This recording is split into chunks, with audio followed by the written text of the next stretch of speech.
නාකි ඔබ තණ්හාවෙන් මේ ඉන්න නාකි ඔක්කොම තණ්හාවයි නෑ කියලා කියන්න එපා මම මූණ දිහා බලාගෙන මේ හිටියට සියලුම නාකියෝ තණ්හාවයි හේතුව ජීවත් වෙන්න තියෙන ටිකයි තව ඒ හින්දා මෙව්ව අතෑරලා යන්න අකමැති එඳ සියලුම ඔප්පු තිරප්පු මාල මුදු අරුවා මෙව්වා ඔක්කොම පොදි බැඳලා අල්මාරි වලට දාලා පෙට්ටගම් වල දාලා වහලා පරණ පැදුරු කෑලි ඔත්තලා එල්ලලා හොඳට බලන්න ඉන්නකෝ පුදුම පෙරේතයි කාම ලෝකේ අධික තණ්හාව නැවත මේවා මට විඳින්න නැත්තම් රණ්ඩු එච්චි ගමන් කියනවානේ ලේලිට කියනවා තෝ හිතුකෝ පොළඟ වෙලා ඇවිල්ලා කන්නේ මං ලේලිට කියන්නේ නැන්ද අම්මා සිල් පෝයට අට රණ්ඩු එච්චි ගමන්ම පොළඟ වෙලා ඇවිල්ලා තෝව කන්නේ කාපම් මගේ මේ පැත්ත කියලා අරුන්දා පස්ස හරෝලා යනවා නැද්ද බලකෝ යන අම්මන්ඩිට කියනවා නැද්ද බලකෝ පොළඟ වෙලා කන්නේ ආන් ඊට පස්සේ දෙන්නම උපදිනවා කොහෙද ගිහිල්ලා ඕ සර්ප ලෝකේ ගියේ කොහාටද කට වැරදිලා තිරිසන් ලෝකේට ඇයි නැවත ඉපදෙමින් කණ්ඩ ලේලිව මෙදා කාලා මදි නැන්දම්මාව මෙදා කාලා මදි ඉපදෙමින් කණ්ඩ හැබැයි කවදාවත් මාමා කියයිද බෑනාට තෝව කනවා කියලා නෑ කවදාක්වත් කියන්නේ නෑනේ පිරිමි කටකි ඕ මට චෝදනාවක් තියෙනවා බණ කියද්දි ගෑනුන්ට බයිනවලු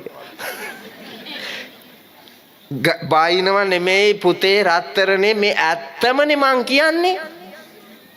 මාමයි බෑනයි රණ්ඩු වෙලා කොහේ හරි මේ කිරිඳි ගල්ලේ පොළඟ වෙලා තෝ කනවා කියලා තියනවාද නෑ මාමයි බෑනයි දෙන්නා ගහගෙන එන කොටාගෙන තියෙන ගෙවල් තෝරන්න බලන්න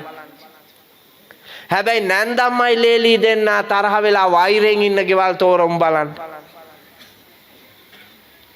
75%ක්ම එහෙම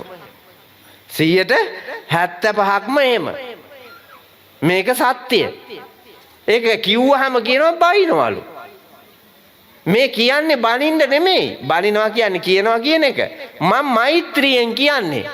මේ වරද තියෙනවා ඒ වරදින්ද ඔබ සංසාරේ අතරමං වෙලා අපායට යනවා ඒ අපායට නොයා ඉන්න නම් මෛත්‍රියෙන් දරු සෙනෙහසින් ලේලිට සලකන්න මව් සෙනෙහසින් නැන්දම්මාට සලකන්න එතකොට ඔබ දුගතියට යන්නේ ඔබ සුගතියට යනවා තුනුරුවනේ ගුණ දැකලා ධර්මයේහි ගුණ දැකලා ඒ වාසනාව උපදවා ගන්න එහෙම නැත්නම් ඔබ සංසාරේ මෙරි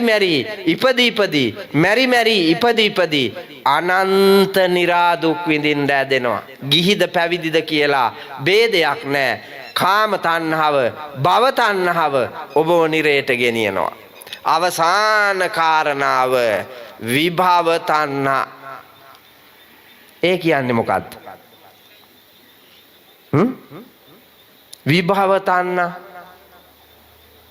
කාම තණ්හාව කියන්නේ මේ කාම ලෝකයට දැඩිව අල්ලාගත් කැමැත්ත ආසාවෙන් බැඳීම ඒක නැවත ඉපදෙමින් සංසාරේ විඳින්න ඇති කැමැත්තට කියනවා භව තණ්හාව විභව තණ්හාව භවයක් නැවත ඉපදීමක් නෑ කියලා හිතනවා එහෙම හිතලා මේ ජීවත් වෙන කාලේදී කරන්න තියෙන જાති ඔක්කොම අපි කරලා සැප විඳිමු කියලා මෝඩයෝ පුතා සත්තු මරනවා හොරකම් කරනවා දූෂණ කරනවා ස්ත්‍රී දූෂණ කරනවා මිනිසුන්ට රිදවනවා තලනවා පෙලනවා මිනී මරනවා නප්‍රකාර අපරාධවල මිත්‍යා දෘෂ්ටියෙන් අතිශය මෝඩයෝ පැටලෙනවා අර පාර්ලිමේන්තුවේ ඉඳලා තියෙන්නේ ඒ වගේ જાතියක් නැවත ඉපදීමක් තියෙනවා කියලා හිතලම නැහැ. මතු පරපුරක් බිහි වෙයි කියලා හිතලම නැහැ. ආගමක් දහමක් තියෙනවා කියලා හිතලම නැහැ. පවක් තියෙනවා පිනක් තියෙනවා කියලා දැකලා නැහැ. කුසල් අකුසල් තියෙනවා කියලා දැකලා නැහැ. නරකාදී සතර අපායක් තියෙනවා. දෙව්ලෝ බඹලෝ මනුලොව කියලා උතුම් ලෝක තුනක් තියෙනවා සුගතිගාමීව. යහපත් දේවල් කෙරුවොත් සුගතියට ගිය හැකි. නරක දේවල් කළොත් අපි මේ සතර අපායට වැටෙනවා. එහෙම දැකීමක් තියනවද? දැකලා නැහැ. ඒ හින්දා කරලා තියෙන්නේ පුතා රටම විකුණා හොරා කෑම පමණයි.